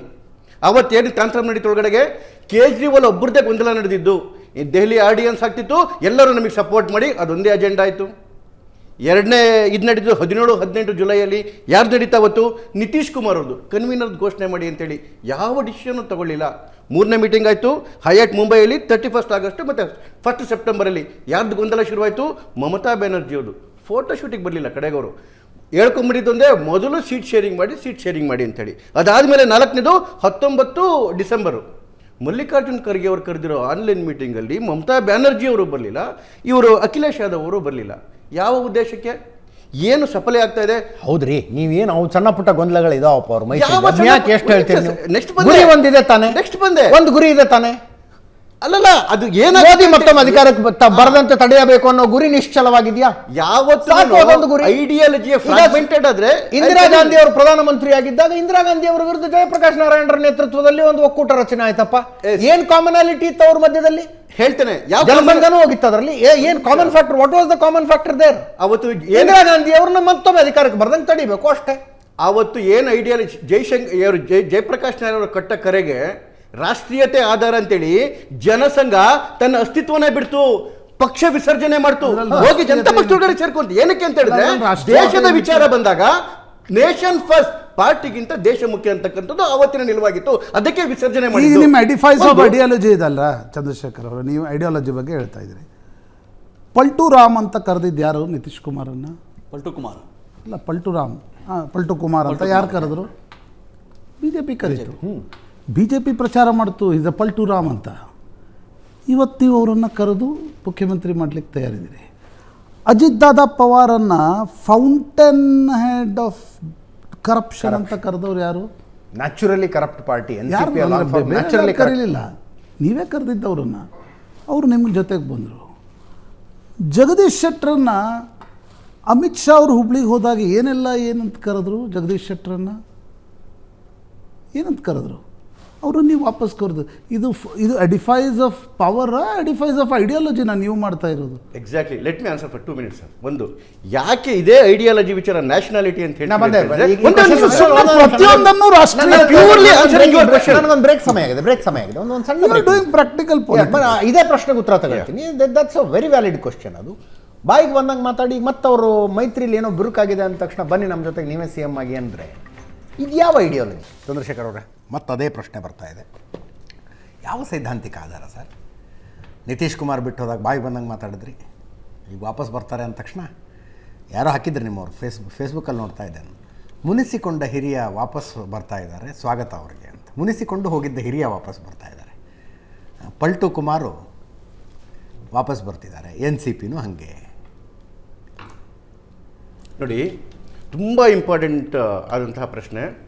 ಸಿದ್ಧಾಂತದ ವಿಚಾರದಲ್ಲಿ ಕೆಲವು ಸರಿ BJP ಯಾಕೆ ಹೀಗೆ ಮಾಡ್ತು ಅಂತೇಳಿ ಪ್ರಶ್ನೆಗಳು ಬರ್ತದೆ. PDP ಜೊತೆ ಹೋಗಿದ್ದಿರ್ಬೋದು, NCP ಜೊತೆ ಹೋಗಿದ್ದಿರ್ಬೋದು, ನಿತೀಶ್ ಕುಮಾರ್ ಜೊತೆ ಹೋಗೋದಿರ್ಬೋದು, ಯಾವುದರ ವಿಚಾರದಲ್ಲಿರ್ಬೋದು. ನಾನು ಆಗಲೇ ಬಹಳ ಸ್ಪಷ್ಟವಾಗಿ ಹೇಳಿದೆ, ನಮ್ಮಲ್ಲಿರ್ತಕ್ಕಂಥ ಸಿದ್ಧಾಂತ ಒಂದೇ, ವ್ಯಕ್ತಿಗಿಂತ ಪಕ್ಷ ಮುಖ್ಯ, ಪಕ್ಷಕ್ಕಿಂತ ದೇಶ ಮುಖ್ಯ. ದೇಶದ ವಿಚಾರ ಬಂದಾಗ ಎಲ್ಲದಕ್ಕೂ ತಯಾರಿದ್ದೀವಿ. I want take more than 30 minutes please. ಯಾಕೆ ಅಂತ ಹೇಳಿದ್ರೆ 30 seconds. ಯಾಕೆ ಅಂತ ಹೇಳಿದ್ರೆ ನೋಡಿ, ದೇಶದ ವಿಚಾರ ಬಂದಾಗ ನಾವು ಪಕ್ಷವನ್ನ ವಿಸರ್ಜನೆ ಮಾಡೋಕೆ ಯತ್ನ ಮಾಡಿಲ್ಲ. 1952ರಲ್ಲಿ ಮೊದಲನೇ ಚುನಾವಣೆಯಲ್ಲಿ ರಾಜಸ್ಥಾನದಲ್ಲಿ 8 MLA ಸೀಟ್ ಗೆದ್ದಿದ್ವಿ ನಾವು. ಆದರೆ ಜಮೀನ್ದಾರಿಕೆ ವಿಚಾರದಲ್ಲಿ ದೇಶದ ನಿಲುವಿಗಿಂತ ವಿರೋಧವಾಗಿ ಅಲ್ಲಿ ನಮ್ಮ MLAಗಳು ಹೋದ್ರು ಅಂತೇಳಿ 8ರಲ್ಲಿ 6 ಜನನ ನಾವು ಸಸ್ಪೆಂಡ್ ಮಾಡಿದ್ವಿ. ನಮಗೆ ಚೆನ್ನಾಗಿ ಗೊತ್ತಿತ್ತು ಮತ್ತೆ ಪಕ್ಷ ಕಟ್ಟೋದು ಕಷ್ಟ ಅಂತೇಳಿ 25 ವರ್ಷ ಕಾದ್ವಿ. But we didn't care. ನಮಗೆ ಬೇಕಾಗಿದ್ದು ದೇಶಕ್ಕೆ ಉಳಿತಾ ಬೇಕಾಗಿತ್ತು. ದೇಶದ ವಿರುದ್ಧ ಹೋದ್ರೆ ಅವ್ರನ್ನ ಬಿಸಾಕಿದ್ವಿ. ಮೊದಲನೇದು. ಎರಡನೇದು, 1977ರಲ್ಲಿ ಜಯಪ್ರಕಾಶ್ ನಾರಾಯಣ ಕರೆ ಕೊಟ್ಟರು, ದೇಶಕ್ಕೋಸ್ಕರ ನೀವೆಲ್ಲರೂ ಒಂದಾಗಬೇಕು ಅಂತೇಳಿ. ಪಕ್ಷವನ್ನು ವಿಸರ್ಜನೆ ಮಾಡಿದ್ವಿ. ಇಡೀ ಜಗತ್ತಿನ ಇತಿಹಾಸದಲ್ಲಿ ದೇಶಕ್ಕೋಸ್ಕರ ಪಕ್ಷವನ್ನು ವಿಸರ್ಜನೆ ಮಾಡಿದ ಇನ್ನೊಂದು ಎಕ್ಸಾಂಪಲ್ ಇಲ್ವೇ ಇಲ್ಲ. ಪಕ್ಷವನ್ನು ವಿಸರ್ಜನೆ ಮಾಡಿದ್ವಿ. ಯಾಕೆ ಅಂತ ಹೇಳಿದ್ರೆ ನಾವು ಇದಕ್ಕೋಸ್ಕರ. ಮೂರನೇದು, ಇದೇ ವಿಚಾರದಲ್ಲಿ PDP ಜೊತೆ ಹೋದ್ವಿ. ಯಾಕೆ PDP ಜೊತೆ ಹೋದ್ವಿ? PDP ಜೊತೆ ಹೋದ್ವಿ. ಯಾಕೆ PDP ಜೊತೆ ಹೋದ್ವಿ? PDP ಜೊತೆ ಹೋಗಿದ್ದಕ್ಕೇನೆ ನಾವು ಆರ್ಟಿಕಲ್ 370 ತೆಗೆಯಕ್ಕಾಗಿದ್ದು. PDP ಜೊತೆ ಹೋಗಿದ್ದಕ್ಕೇನೆ ನಾವು ಡಿಲಿಮಿಟೇಷನ್ ಮಾಡ್ಲಿಕ್ಕಾಗಿದ್ದು. ಹಾಗಾಗಿ ದೇಶದ ವಿಚಾರ ಬಂದಾಗ ನಾನು ಹೇಳ್ತೇನೆ, ನಿತೀಶ್ ಹೋಗಿದ್ರು ಬಂದಿದ್ರು, ಅವ್ರು ಹೋಗಿದ್ರು ಇವ್ರು ಬಂದಿದ್ರು ಅಂತಲ್ಲ. ಯಾವತ್ತೂ ಯಾಕೆ ನಾವು ಏನು ಕನ್ವರ್ಷನ್ ಅನ್ನು ವಿರೋಧ ಮಾಡ್ತೀವಿ ಅಂತ ಹೇಳಿದ್ರೆ ಬರೀ ಕನ್ವರ್ಷನ್ ಆಗಲ್ಲ, ಅದು ಧರ್ಮಾಂತರ ಅಲ್ಲ, ರಾಷ್ಟ್ರಾಂತರ ಆಗುತ್ತೆ, ರಾಷ್ಟ್ರ ವಿರೋಧಿಗಳಾಗ್ತಾರೆ ಅಂತೇಳಿ. ಇವತ್ತು ಬಿಜೆಪಿಯ ಸಖ್ಯದಿಂದ ಏನಾದ್ರೂ ಕಾಂಗ್ರೆಸ್ ಸಖ್ಯಕ್ಕೆ ಹೋದ್ರೆ ರಾಷ್ಟ್ರ ವಿರೋಧಿಗಳಾಗ್ತಾರೆ. ಅವ್ರು ವಾಪಸ್ ಬಂದ್ರೆ ಒಂದ್ ನಿಮಿಷ, ಯಾಕೆ ಅದು ಐಡಿಯಾ ಇಲ್ಲ, ಅವ್ರು ವಾಪಸ್ ಬಂದ್ರೆ ಮತ್ತೆ ರಾಷ್ಟ್ರೀಯತೆ ಬರ್ತದೆ. ಯಾಕೆ ನಾವು ಜೆಡಿಎಸ್ ಜೊತೆ ಹೋದ್ವಿ, ಜೆಡಿಎಸ್ ಕಾಂಗ್ರೆಸ್ ಜೊತೆ ಇತ್ತು, ಯಾಕೆ ಒಂದ್ ನಿಮಿಷ ಸರ್, ಜೆಡಿಎಸ್ ಜೊತೆ ಯಾಕೆ ಹೋದ್ವಿ ಅಂತ ಹೇಳಿದ್ರೆ ಇವತ್ತು ಜೆಡಿಎಸ್ ನಿಲುವು ನೋಡಿ, ದೇಶದ ರಾಷ್ಟ್ರೀಯತೆಯ ಪರವಾಗಿದೆ, ಧರ್ಮದ ಪರವಾಗಿದೆ. ಯಾಕೆ ನಿಲುವು ಬದಲಾಯಿತು? ಯಾಕೆ ನಿಲುವು ಬದಲಾಯ್ತು ಅಂದ್ರೆ ಭಯಂಕರ ಬದ್ಧ ಸಿದ್ಧಾಂತ ಜೊತೆಗೆ ಅವರು ಬಂದ್ರೆ, ತಪ್ಪು ಮಾಡಿದವರು ವಾಪಸ್ ಕೂಡ ಬಂದ್ರೆ ಈ ಸಿದ್ಧಾಂತಕ್ಕೆ ನಿಲ್ತಾರೆ.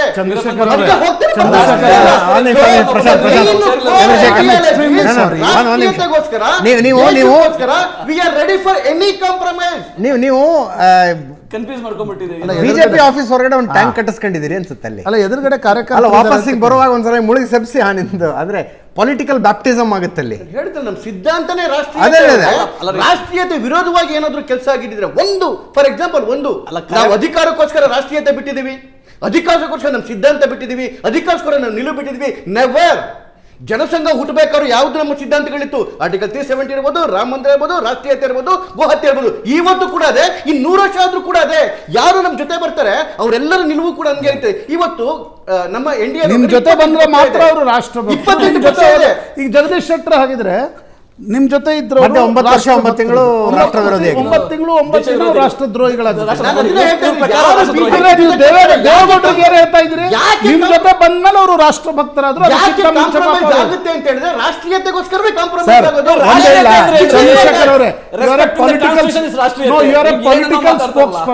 Political spokes person. This is practical politics. ನೀವು ಪ್ರತಿಯೊಂದನ್ನು ಒಯ್ದು ರಾಷ್ಟ್ರೀಯತೆಗೆ ಜೋಡಿಸಿ ನೀವು ಕಾರ್ಯಕರ್ತರಿಗೆ ಹೇಳ್ದಂಗೆ ಹೇಳ್ಬಿಡಿ. ನಿಮ್ಮ ಪಾರ್ಟಿಗೆ ಕೇಳ್ತಿರ್ತಕ್ಕಂಥ ಪ್ರಶ್ನೆ ಏನು?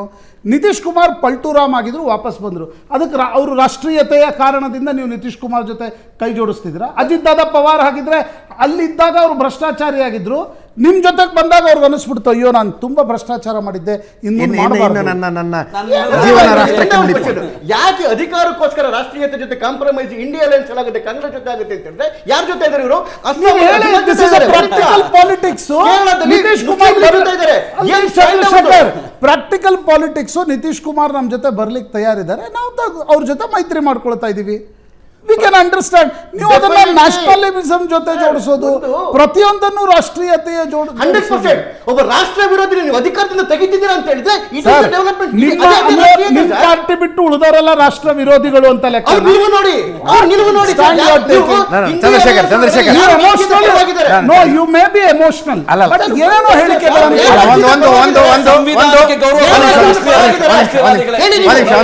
ಬಾಲಾಕೋಟ್ ಸ್ಟ್ರೈಕ್ ನ ಅನುಮಾನ ಪಡೋರು ಯಾರು ರಾಷ್ಟ್ರೀಯತೆ ಪರವಾಗಿದ್ದಾರೆ?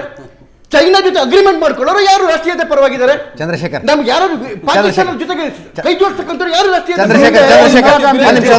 ನಿಮಿಷ. ಈ ಎರಡು ಪಕ್ಷಗಳಿದಾವಲ್ಲ, ಬಿಜೆಪಿ ಅವರು ಕಾಂಗ್ರೆಸ್ನವರು, ರಾಷ್ಟ್ರವಾದಿಗಳು ಯಾರು ಅನ್ನುವ ಸರ್ಟಿಫಿಕೇಟ್ ಕೊಡುವ ಮೊನೋಪಲಿನ್ ಬಿಜೆಪಿ ಇಟ್ಕೊಂಡಿದೆ, ಜಾತ್ಯತೀತರು ಯಾರು ಅಂತ ಸರ್ಟಿಫಿಕೇಟ್ ಕೊಡುವ ಮೊನೋಪಲಿನ್ ಕಾಂಗ್ರೆಸ್ ಇಟ್ಕೊಂಡಿದೆ. ಇವರು ಅಂದರೆ ಕಾಂಗ್ರೆಸ್ನವ್ರು ಯಾರು ಹೇಳ್ತಾರೋ ಅವ್ರು ಜಾತ್ಯತೀತರು, ಬಿಜೆಪಿ ಅವ್ರು ಯಾರು ಹೇಳ್ತಾರೋ ಅವ್ರು ರಾಷ್ಟ್ರವಾದಿಗಳು. ಚಂದ್ರಶೇಖರ್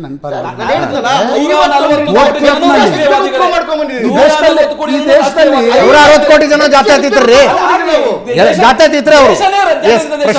ಈ ದೇಶದಲ್ಲಿ ಬೋಟ್ ಕ್ಲಬ್ನಲ್ಲಿ 1975 ಜೂನ್ 23-24 ಒಂದು ದೊಡ್ಡ ಸಭೆ ನಡೀತು. ಜಯಪ್ರಕಾಶ್ ನಾರಾಯಣ್ ಇದ್ರು, ಇಂದಿರಾ ಗಾಂಧಿ ವಿರುದ್ಧ ಗರ್ಜಿಸಿದ್ರು. ಇಂದಿರಾ ಗಾಂಧಿ ಅವತ್ತು ಸಂಜೆ ಕೊಟ್ಟ ಸ್ಟೇಟ್ಮೆಂಟ್ ಏನು? ಜಯಪ್ರಕಾಶ್ ನಾರಾಯಣ್ ಹೇಳಿದ್ರು, ಆರ್ಮಿಗೆ ನೀವು ಪೊಲೀಸರು ನೀವು ಕೆಲಸ ಮಾಡಬೇಡಿ, ಇಂದಿರಾ ಗಾಂಧಿ ವಿರೋಧಿಸಿ ಅಂತ. ಇಂದಿರಾ ಗಾಂಧಿ ಮರುದಿವಸ ತುರ್ತು ಪರಿಸ್ಥಿತಿ ಇರುವಾಗ ಕೊಟ್ಟ ಸ್ಟೇಟ್ಮೆಂಟ್ ಏನು? ಜಯಪ್ರಕಾಶ್ ನಾರಾಯಣ್ CIA ಏಜೆಂಟು, ರಾಷ್ಟ್ರ ವಿರೋಧಿಗಳು. ನೀವು ರಾಷ್ಟ್ರದ್ರೋಹಿಗಳು ಮತ್ತು ರಾಷ್ಟ್ರ ಪ್ರೇಮಿಗಳನ್ನು ನಿಮ್ಮ ಪಾಲಿಟಿಕ್ಸ್ನ ವರ್ತಮಾನದ ನಿರ್ಧಾರಕ್ಕಾಗಿ ದಯವಿಟ್ಟು ಜೋಡಿಸ್ಬೇಡಿ.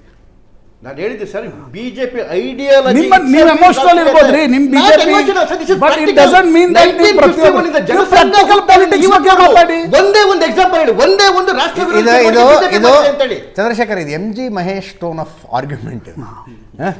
MG Mahesh tone of argument ಇದು ಸರ್. ಹೌದು, ಒಂದು ರಾಜಕೀಯ ಎಲ್ಲ ಒಂದು ಏನು ಇಂಡಿಯಾ ಅಲೈನ್ಸ್ ಇರ್ಬೋದು, NDA ಇರ್ಬೋದು, ಈಗ ಒಂದು ಭಾಗವಾಗಿರೋದ್ರಿಂದ ಕೆಲವು ಅನಿವಾರ್ಯತೆಗಳು ಎದುರಾಗ್ತವೆ. ಅದಕ್ಕೆ ತಕ್ಕನಾಗಿ ನಮ್ಮ ಜನಪ್ರತಿನಿಧಿಗಳು ಅದಕ್ಕೆ ಒಂದು ಡಿಸಿಷನ್ ಮೇಕರ್ಸ್ಗಳಾಗಿರ್ತಾರೆ, ಒಪ್ಕೊಳ್ಳೋ ಅಂಥ ವಿಚಾರ ಸರ್. ಅದರಲ್ಲೇನು ಅಶ್ವಿನ್ ಗೌಡರು ಪ್ರಶಾಂತ್ ನಾಥ್ ಅವ್ರ ವಾದವನ್ನು ಗಮನ ಇಟ್ಟು ಕೇಳಿಸ್ಕೊಂಡ್ರು ಅಂತ ಅರ್ಥ. ಪ್ಲೀಸ್ ಸರ್ ಏನಕ್ಕೆ ಕೇಳಿದೆ ಅಂದರೆ ಈಗ ಶ್ರೀರಾಮ ಮಂದಿರ ಮತ್ತು ಭಾರತ್ ಜೋಡೋ ನ್ಯಾಯಯಾತ್ರೆ ಇಷ್ಟ ಕಾಕತಾಳಿ ಅಂತ ಅನ್ಕೊಳ್ಬೇಕಾಗುತ್ತೆ. ಈ ಶ್ರೀರಾಮ ಮಂದಿರ ಕಟ್ಟಿದಾದ್ಮೇಲೆ ಒಂದು ಲೆವೆಲ್ಗೆ ರಾಜಕೀಯದ ಒಂದು ಚಿತ್ರಣ ಬೇರೆ ರೀತಿಯೇ ದೇಶದಲ್ಲಿ ಆಗಿದೆ. ಅದು ನಾವೆಲ್ಲರೂ ಒಪ್ಕೊಳ್ಳೇಬೇಕಾದಂಥ ಒಂದು. ಓಕೆ, ಜೋಡೋ ನ್ಯಾಯಯಾತ್ರದಲ್ಲಿ ಎಲ್ಲೋ ಒಂದು ಕಡೆ ಅಸ್ಸಾಂನ ದಾಟಿ ವೆಸ್ಟ್ ಬೆಂಗಾಲ್ಗೆ ಬರೋ ಅಷ್ಟರೊಳಗಡೆ ನಾವು ಯಾರು ರಾಷ್ಟ್ರದ ರಾಜಕಾರಣ ಅನ್ನೋದಕ್ಕಿಂತ ಡೇರಿ ಕೋಬ್ರಿಯನ್ ಅವ್ರದ್ದು ಒಂದು ಸ್ಟೇಟ್ಮೆಂಟ್ ತಗೋಬೋದು, ಅಧೀರ್ ರಂಜನ್ ಚೌಧರಿ ಅವ್ರು ತಗೋಬೋದು. ಸರ್ ಒಂದೇ TMC ಅವರು ಒಂದೇ ಮಾತು ಹೇಳಿದ್ರು. ಅವ್ರು ಎಷ್ಟು ಮಟ್ಟಿಗೆ ಅಂದರೆ ಪೋಸ್ಟರ್ ವಾರ್ಗೆ ಹೇಗೆ ರಾಘವ್ ಚಡ್ಡಾ ಡೇರಿಕ್ ಅವತ್ತು ಒಂದು ಹೇಳಿಕೆಗಳನ್ನ ಕೊಟ್ಟಿದ್ರು, ಇವತ್ತು ಅವ್ರು ಹೇಳ್ತಿದ್ದಾರೆ 300 ಸೀಟು ಗೆಲ್ಲುವಂಥ ಕೆಲಸ ನೀವೇನಾದರೂ ಮಾಡಿದ್ರೆ, ಆ ಸಾಮರ್ಥ್ಯ ಇದ್ರೆ ನಿಮ್ಮ ಜೊತೆ ಬರ್ತೀವಿ ಅಂತ ಓಪನ್ ಸ್ಟೇಟ್ಮೆಂಟ್ ಕೊಡ್ತಿದ್ದಾರೆ. ಅಂದರೆ ಇಲ್ಲೇನಾಗಿದೆ ಸರ್, ಮೇಜರ್ ಪ್ರಾದೇಶಿಕ ಪಕ್ಷಗಳಂತ ಕರೆಸ್ಕೊಳ್ಳುವಂಥ TMC ಇರ್ಬೋದು, ಆಮ್ ಆದ್ಮಿ ಪಾರ್ಟಿ ಇರ್ಬೋದು, JD ಅವರು ಇರ್ಬೋದು, ಈಗ ಆಲ್ರೆಡಿ ಒಂದು ಕಾಲನ ಹೊರಗಡೆ ಇಟ್ಟಿದ್ದಾರೆ. ಹಿಂದೆ ಪೂಜ್ಯ ದೇವೇಗೌಡರನ್ನು ಹಗುರವಾಗಿ ಒಂದು ಲೆಕ್ಕಕ್ಕೆ ತಗೊಂಡಿದ್ರು ಕಾಂಗ್ರೆಸ್ ಅವರು ಇಂಡಿಯಾ ಅಲಯನ್ಸ್ ಸಂದರ್ಭದಲ್ಲಿ. ಅಂದರೆ ಆ ಸಂದರ್ಭದಲ್ಲಿ ಅವ್ರಿಗೆ ಗೊತ್ತಿರಲಿಲ್ಲ ದೇವೇಗೌಡರು ಕರ್ನಾಟಕದಲ್ಲಿ JDS ಚಿಕ್ಕ 19 ಕ್ಷೇತ್ರಗಳಿಗೆ ಮಾತ್ರ ಒಂದು ಲೆವೆಲ್ ಕಂಡುಕೊಂಡಿದ್ದಾರೆ. ಈ ಪಕ್ಷ ಮುಗೀತು ಅಂತ ಹೇಳ್ಕೊಂಡು ಬರ್ತಾಯಿದ್ರು.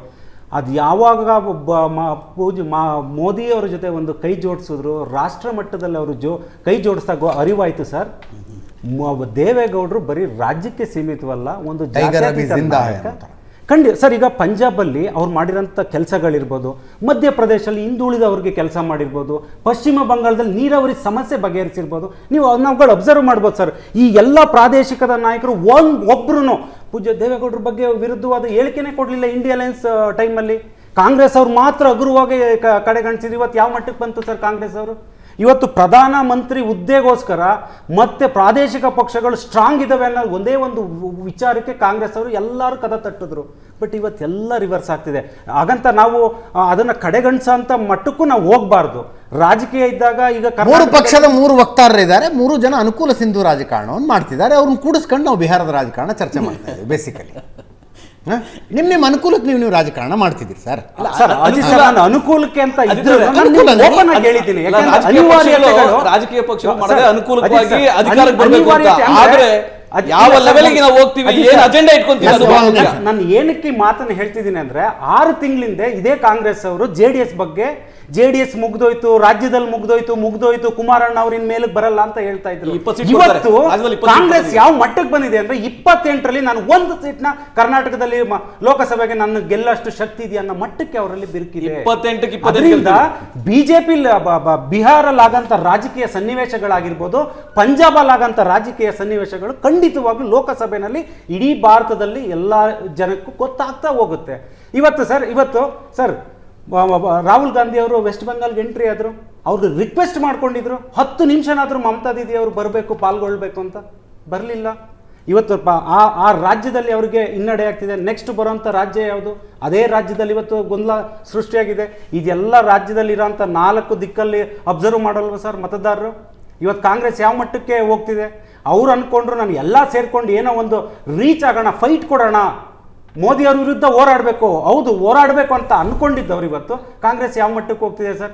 300+ ಅಂತ ಸ್ಥಾನ ಗೆದ್ದಿದ್ದಂತವ್ರು ಇವತ್ತು ಬಿಜೆಪಿ ಅವರು ಅಂದ್ರೆ ದೇಶದಲ್ಲಿರುವ ವಾತಾವರಣವನ್ನು ಲೆಕ್ಕ ಹಾಕಿದ್ರೆ ಅವ್ರಿಗೆ ನೆಗೆಟಿವ್ ಅಂತ ಬರ್ತಾ ಇದ್ದು ಮಹಾರಾಷ್ಟ್ರದಲ್ಲಿ, ಬಿಹಾರದಲ್ಲಿ ಮಾತ್ರ. ಉಳಿದ ಎಲ್ಲ ಕಡೆ ಕಾನ್ಫಿಡೆಂಟ್ ಆಗಿದ್ದಾರೆ ಅವರು. ಅಂದರೆ ಎಲ್ಲೆಲ್ಲಿ ಹಾಲಿ ಸಂಖ್ಯೆಗಳಿದೆಯೋ, ನೀವು ಕೇರಳದಲ್ಲಿ ಕಾನ್ಫಿಡೆಂಟ್ ಇದ್ದಾರಾ, ತಮಿಳುನಾಡಿನಲ್ಲಿ ಕಾನ್ಫಿಡೆಂಟ್ ಇದ್ದಾರಾ ಅದನ್ನ ಹೇಳೋದಿಲ್ಲ ನಾವು. ಮಹಾರಾಷ್ಟ್ರ ಮತ್ತು ಬಿಹಾರ ಮಾತ್ರ. ಬಿಹಾರ್ನಲ್ಲಿ ಹಿಂಗೆ ಹಾಕೊಂಡು ಕೂತ್ಕೊಂಡಿದೆ. ಇಲ್ಲ, ಈಗ ಬಿಹಾರಲ್ಲಿ ನನಗೆ ಗೊತ್ತಿರೋ ಪ್ರಕಾರ, ಇವತ್ತಿನ ಪ್ರಕಾರ ಬಿಹಾರ ಆಗಲಿ ವೆಸ್ಟ್ ಬೆಂಗಾಲ್ ಆಗಲಿ ಈ ರೀತಿಯ ಸಮಸ್ಯೆ ಆಗೋದಿಲ್ಲ. ಅವರು ಇಂಡಿಯಾ ಮೈತ್ರಿಕೂಟವನ್ನು ಬಿಡೋದಿಲ್ಲ. ಇದು ಇನ್ನು ಚರ್ಚೆ ಇದರೊಳಗಿದೆ. ಅಲ್ಲಿ ಸಣ್ಣ ಪುಟ್ಟ ಸಮಸ್ಯೆಗಳಿದ್ರೆ ಅದನ್ನು ಪರಿಹರಿಸ್ಕೊತಾರೆ. ಯಾಕಂದರೆ ಎಲ್ಲರದ್ದು ಒಂದೇ ಗುರಿ ಇದೆ. ಈ 9.5 ವರ್ಷ 10 ವರ್ಷಗಳ ಕಾಲ ಈ ದೇಶದಲ್ಲಿ ಯಾವ ರೀತಿಯ ಆರ್ಥಿಕ ಅಧೋಪತನಕ್ಕೆ ಹೋಗಿದೆ ದೇಶ, ಯಾವ ರೀತಿಯಾಗಿ ದೇಶವನ್ನು ಧರ್ಮದ ಆಧಾರದ ಮೇಲೆ ವಿಭಜಿಸಿದ್ದಾರೆ, ಯಾವ ರೀತಿಯಾಗಿ ಎಲ್ಲ ಸ್ವಾಯತ್ತ ಸಂಸ್ಥೆಗಳನ್ನ ಕಂಟ್ರೋಲ್ ಮಾಡ್ಕೊಂಡಿದ್ದಾರೆ, ಯಾವ ರೀತಿಯಾಗಿ ಪ್ರಜಾಪ್ರಭುತ್ವಕ್ಕೆ, ಸಂವಿಧಾನಕ್ಕೆ ಯಾವ ರೀತಿ ಧಕ್ಕೆ ಆಗಿದೆ, ಅದೆಲ್ಲ ಗಮನಿಸಿದ್ದಾರೆ. ಸೊ ಆ ನಿಟ್ಟಿನಲ್ಲಿ ಇಡೀ ದೇಶದಲ್ಲಿ ಬೇರೆ ಇಶ್ಯೂಸ್ಗಳಿದ್ದಾವೆ. ಆ ಇಶ್ಯೂಸ್ಗಳ ಮೇಲೆ, ಅಜೆಂಡಾಗಳ ಮೇಲೆ ಎಲ್ಲರೂ ಒಂದೇ ರೀತಿಯಾಗಿ ನಾವು ಯೋಚನೆ ಮಾಡ್ತಾ ಇದ್ದೀವಿ. ಈ ಸಣ್ಣ ಪುಟ್ಟ ಸಮಸ್ಯೆಗಳು ಬರ್ತಾವಲ್ಲ, ಅದು ಇತ್ಯರ್ಥ ಆಗ್ತವೆ. ಅದು ನೋಡ್ರೆ, ನಿಮ್ಮ ಜೊತೆ ಕುಳಿತುಕೊಂಡು 4 ಸಭೆಗಳನ್ನು ನಡೆಸಿದವ್ರಿಗೆ ನಿಮ್ಮ ಬಗ್ಗೆ ಒಂದು ವಿಶ್ವಾಸ ಬರ್ತಾ ಇಲ್ಲ. ಇನ್ನು ಮತದಾರರನ್ನು ಬಿಟ್ಬಿಡಿ, ನಿಮ್ಮ ಜೊತೆ ಸಮೋಸ, ಕಚೋರಿ, ಚಹಾ ಕುಡಿದವರು, ಕಾಫಿ ಕುಡಿದವರು, 4 ಸಭೆಗಳನ್ನು 2 ಗಂಟೆ 3 ಗಂಟೆ ನಡೆಸಿದವ್ರಿಗೆ ಆಯ್ತಪ್ಪ, ಈ ಒಂದು ದೋಣಿ ಹತ್ತಿ ನಾವು ದಡ ತಲುಪಬಹುದು, ದಡ ತಲುಪದೇ ಇದ್ರೂ ಪರವಾಗಿಲ್ಲ, ಫೈಟ್ ಅನ್ನುವ ಕಾನ್ಫಿಡೆನ್ಸ್ ನಿಮ್ಮ ಬಗ್ಗೆ ಬರ್ತಾ ಇಲ್ಲ. ಅದು ಕೂಡ ಈ ಘಟನೆಗಳಿಗೆ ಪ್ರಮುಖವಾಗಿರ್ತಕ್ಕಂಥ ಕಾರಣ. ಇಲ್ಲಾಂದ್ರೆ ಯಾಕೆ ಹೋಗ್ತಾರೆ? ಯಾರನ್ನಾದ್ರೂ ಬಿಟ್ಟು ಯಾಕೆ ಹೋಗ್ತಾರೆ? ಕರೆಕ್ಟ್. ಆಮ್ ಆದ್ಮಿ ನಾನು ಇವತ್ತು ಹಂಗೆ ಹೇಳ್ತೀನಿ, ನಾನು ಒಂದು ಕಡೆ ಮಧ್ಯಾಹ್ನ ಊಟಕ್ಕೆ ಹೋಗಿದ್ದೆ ಅಜಿತ್, ಒಬ್ಬರು ಹಂಗೆ ನಮ್ಮ ಟಿ ವಿಯಲ್ಲಿ ನೋಡ್ತಾ ಇರ್ತಾರೆ, ಬಂದೊಬ್ಬರು ಮಾತಾಡ್ಸಿದ್ರು. ಅವ್ರು ಹೇಳಿದ್ರು, ಸರ್ ನಾನು ಇಂಡಿಯಾ ಆಸ್ಟ್ರೇಲಿಯಾ ಮ್ಯಾಚ್ ನಡೆಯುತ್ತೆ ಅನ್ಕೋತಿದ್ದೆ, ಇದು ಏನು ನಿತೀಶ್ ಕುಮಾರ್ ಸುದ್ದಿ ಬಂದಮೇಲೆ ನನಗೆ ಇದೆಲ್ಲೋ ಇಂಡಿಯಾ ಅಫ್ಘಾನಿಸ್ತಾನ್ ಮ್ಯಾಚ್ ಆಗುತ್ತೆ ಅಂತ ಅನಿಸ್ಲಿಕ್ಕೆ. ಅಂದರೆ politics is always a perception battle. Correct. ಈಗ ಪ್ರಶಾಂತ್ ಅವರು ಕರೆಕ್ಟ್ ಆಗಿದೆ. ರಸ್ತೆ ಬದಿಯಲ್ಲಿ ಕೂತ್ಕೊಂಡು ಟೀ ಅಂಗಡಿಯಲ್ಲಿ ಟೀ ಕುಡಿತಾ ಕೂತ್ಕೊಂಡಿರೋ 4 ಜನ ಏನು ಮಾತಾಡ್ತಾರೆ ಅನ್ನೋದು ರಾಜಕಾರಣವನ್ನು ನಿರ್ಧಾರ ಮಾಡುತ್ತೆ. ಈಗ ಬಿಜೆಪಿ ಬೇಡಪ್ಪ ಅಂತ ನಿರ್ಧಾರ ಮಾಡೋರಿಗೆ INDA ಮೈತ್ರಿಕೂಟ ಅಂತ ಅವ್ರ ರಚನೆ ಆದಾಗ ಒಂದು ಭರವಸೆ ಬಂದಿತ್ತು, ಏನೋ ಒಂದು ಫೈಟ್ ಆಗುತ್ತಿದ್ದು ಅಂತ. ಈಗ ದಿಕ್ಕಿಗೊಬ್ಬೊಬ್ಬರು ಹೇಳಿಕೆ, ಮಮತಾ ಬ್ಯಾನರ್ಜಿ ಒಂದು ಹೇಳ್ತಾರೆ, ಭಗವಂತ್ ಸಿಂಗ್ ಮಾನ್ ಇನ್ನೊಂದು ಹೇಳ್ತಾರೆ, ಅರವಿಂದ್ ಕೇಜ್ರಿವಾಲ್ ಮತ್ತೊಂದು ಹೇಳ್ತಾರೆ, ನಿತೀಶ್ ಕುಮಾರ್ ಕಥೆ ಹಿಂಗಾಗಿದೆ. ಇಲ್ಲ, ಖಂಡಿತವಾಗಿ. ಈಗ ನೋಡಿ, ಇದು ಮುಂಚೆಯಿಂದಲೂ ಇವ್ರು ಎಲ್ಲರ ಮೇಲೂ ಭರವಸೆ ಇತ್ತು, ಎಲ್ಲರೂ ಒಟ್ಟಾಗಿ ಇದ್ರು, ಎಲ್ಲರಿಗೂ ಅನ್ಯೋನ್ಯತೆ ಇತ್ತು. ಇರ್ಲಿಲ್ಲ, ಮುಂಚೆನೂ ಇರಲಿಲ್ಲ. ಒಬ್ರಿಗೊಬ್ರಿಗೂ ಪೈಪೋಟಿನೇ ಇತ್ತು, ಒಬ್ರಿಗೊಬ್ರು ಜಗಳನೇ ಇತ್ತು. ಈ ಪಂಚರಾಜ್ಯ ಚುನಾವಣೆಯಲ್ಲೂ ಕೂಡ ಪಂಚರಾಜ್ಯ ಚುನಾವಣೆ ಕೂಡ ಆಮ್ ಆದ್ಮಿ ಪಾರ್ಟಿ ಆಗಲಿ ಸಮಾಜವಾದಿ ಪಾರ್ಟಿ ಆಗಲಿ ನಮ್ಗೆ ಎಗ್ನೆಸ್ಟ್ ನಿಂತಿದ್ರು.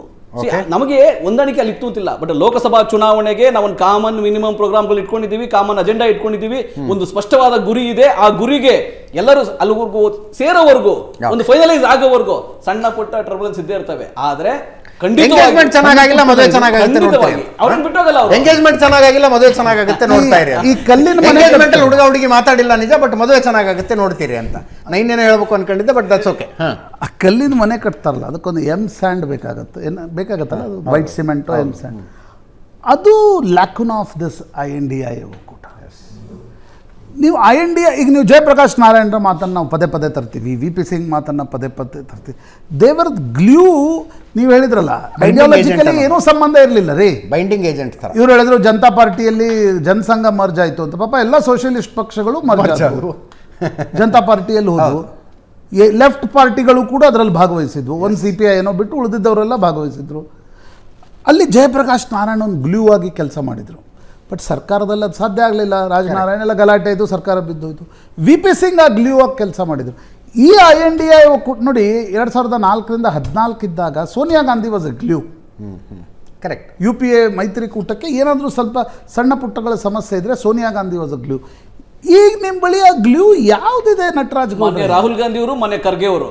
ರಾಹುಲ್ ಗಾಂಧಿ ಮಣಿಪುರಿಂದ ಮುಂಬೈವರೆಗೆ ಈ ಪಾದಯಾತ್ರೆ. ಹಾಗಾಗಿ ರಾಹುಲ್ ಗಾಂಧಿ ಪಶ್ಚಿಮ ಬಂಗಾಳಕ್ಕೆ ಕಾಲಿಡುವಾಗ ಮಮತಾ ಬ್ಯಾನರ್ಜಿ ನಿಮ್ಮನ್ನ ಮೈತ್ರಿ ಮಾಡ್ಕೊಳ್ಳಲ್ಲ ಅಂತಾರೆ.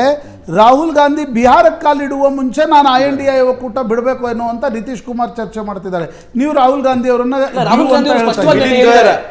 ಮಮತಾ ಬ್ಯಾನರ್ಜಿ ಅವರಿಗೆ ವೈಯಕ್ತಿಕವಾಗಿ ನನ್ನ ಮೇಲೂ ಸ್ನೇಹ ಇದೆ, ಪ್ರೀತಿ ಇದೆ, ಹಾಗೆ ಪಕ್ಷದ ಮೇಲೂ ಕೂಡ ಒಳ್ಳೆ ಸ್ನೇಹ ಇದೆ. ಯಾವುದೇ ತಗೊಂಡದ್ನ ಇಲ್ಲ ಅಂದ್ರೆ ಚರ್ಚೆಗಳಾಗ್ತವೆ ಅಂತ ಸೀನಿಯರ್ ಲೀಡರ್ಗಳ ಮುಖ್ಯನ ಚರ್ಚೆಗಳು ಸ್ಥಳೀಯ ಮಟ್ಟದಲ್ಲಿ ನಮ್ಮ ಸ್ವಲ್ಪ ಗೊಂದಲ ಆಗಿದೆ ಅಷ್ಟು ಬಿಟ್ರೆ ಖಂಡಿತವಾಗಿ ಮಾನ್ಯ ಖರ್ಗೆ ಸಾಹೇಬರಿಗೆ ಎಲ್ಲರೂ ಗೌರವ ಕೊಡ್ತಾರೆ. ಇವರು ಅದೇ ವಿಶ್ವಾಸದಲ್ಲಿ ಎಲ್ಲರೂ ತೆಗೆದುಕೊಂಡು ಹೋಗ್ತಾ ಇದ್ದಾರೆ. ಆ ನಿಟ್ಟಿನಲ್ಲಿ ಇನ್ನೂ ಈ ಚರ್ಚೆಗಳಿರೋದ್ರಿಂದ ಸೀಟ್ ಶೇರಿಂಗ್ ಒಂದ್ಸಲಿ ಫೈನಲ್ ಆಗೋದ್ಮೇಲೆ ಕಡಿಮೆ 400 ಸೀಟಲ್ಲಿ ಒಬ್ಬರು ನಿಲ್ಲಿಸಬೇಕಂತಿದೆ. ಕೆಲವು ಕಡೆ ಎಲ್ಲೆಲ್ಲಿ ಪೈಪೋಟಿ ಮಾಡ್ತಾರೋ ಗೊತ್ತಿಲ್ಲ. ಅಷ್ಟು ಒಂದು ತೀರ್ಮಾನ ಆಗೋದ್ರೆ ಖಂಡಿತವಾಗಿ ಈ ಗೊಂದಲಕ್ಕೆಲ್ಲ ತೆರೆ ಬೀಳ್ತದೆ. ದೇವರು ಒಳ್ಳೇದು ಮಾಡಬೇಕು. ಇದ್ದದ್ದನ್ನು ಇದ್ದಂಗೆ ಒಪ್ಕೊಂಡ್ರೆ ಏನು ಸಮಸ್ಯೆ ಅನ್ನೋದು ಅರ್ಥ ಆಗೋದಿಲ್ಲ. ಹೌದು, ಮೋದಿಯನ್ನು ಸೋಲಿಸೋದು ನಮ್ಮ ಏಕೈಕ ಗುರಿ. ನಾವು ಎಲ್ಲರನ್ನೂ ಒಟ್ಟಾಗಿ ಸೇರಿಸ್ಕೊಳ್ಳೋಕೆ ಪ್ರಯತ್ನ ಪಡ್ತಾ ಇದ್ದೀವಿ. ನಮ್ಮಲ್ಲಿ ಸ್ವಲ್ಪ ಗೊಂದಲಗಳಿದ್ದಾವೆ. ಏನಾಗುತ್ತೆ ಕಾಂಗ್ರೆಸ್ನವ್ರಿಗೆ ಹೇಳಿದ್ರೆ, ಇವರು ಪ್ರಾಕ್ಟಿಕಲ್ ಪಾಲಿಟಿಕ್ಸ್ನಲ್ಲಿದ್ದೀವಿ ರೀ, ಸಿಂಹಾಸನ ಅಧಿಕಾರ ಮುಖ್ಯ, ಬರ್ತೀವಿ ಅಂತಿದ್ದಾರಪ್ಪ, ಕರ್ಕತ್ತಿದ್ದೀವಿ ಅಂದರೆ ಏನಕ್ಕೆ ಆಗುತ್ತೆ? ಇವರೇನೋ ಸಂವಿಧಾನದ ರಕ್ಷಣೆಗಾಗಿ ಮಾಡ್ತಾ ಇದ್ದೀವಿ, ಪ್ರಜಾಪ್ರಭುತ್ವದ ರಕ್ಷಣೆಗಾಗಿ ಮಾಡ್ತಾ ಇದ್ದೀವಿ ಅಂತ ಇವರು, ಅವರು ರಾಷ್ಟ್ರೀಯತೆಗಾಗಿ ಮಾಡ್ತಾ ಇದ್ದೀವಿ ಅಂತ ಅವರು. ಅಜಿತ್, 2 ವಿಷಯಗಳು ನೋಡಿ. ಕರ್ನಾಟಕ ಗೆದ್ದಾಗ ಕಾಂಗ್ರೆಸ್ ಇಡೀ ದೇಶವನ್ನೇ ಗೆದ್ದಂತೆ ವಿಜೃಂಭಿಸಿತು. ಹೌದು, ಕಾಂಗ್ರೆಸ್ನ ನಾಯಕರ ಹೇಳಿಕೆಗಳು, ಮಾತುಗಳು ಆ ಥರ.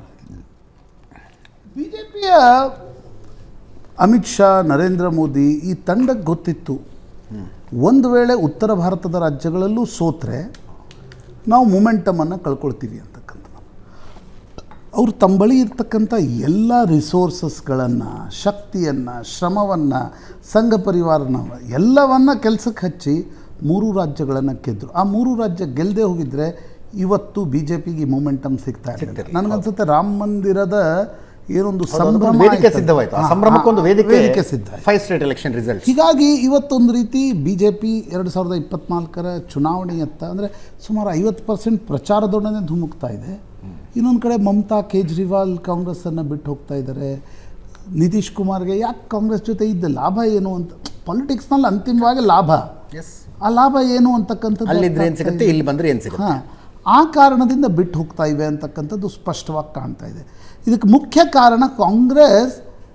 ಸರಿ, ಕಾಂಗ್ರೆಸ್ BJPಯನ್ನು ಟೀಕಿಸ್ತಾ ಇದೆ, ಬಟ್ ಕಾಂಗ್ರೆಸ್ ಎಷ್ಟು ರಿವೈವ್ ಆಗ್ತಾ ಇದೆ, ಕಾಂಗ್ರೆಸ್ ಎಷ್ಟು ಸ್ಟ್ರೆಂತನ್ನು ಗಳಿಸ್ಕೊಳ್ತಾ ಇದೆ ಅನ್ನುವ ನೋಡಿದಾಗ ಕಾಂಗ್ರೆಸ್ ಬಳಿ ಆ ಸ್ಟ್ರೆಂತ್ ಎಲ್ಲೂ ಗಣನೀಯವಾಗಿ ಹೆಚ್ಚಾದಂತೆ ಕಾಣ್ತಾ ಇಲ್ಲ. ಕರ್ನಾಟಕದಲ್ಲಿ ಬಂತು, ಮಧ್ಯಪ್ರದೇಶ, ಛತ್ತೀಸ್ಗಢ, ರಾಜಸ್ಥಾನ ಕಳ್ಕೊಂಡ್ಬಿಡ್ತು.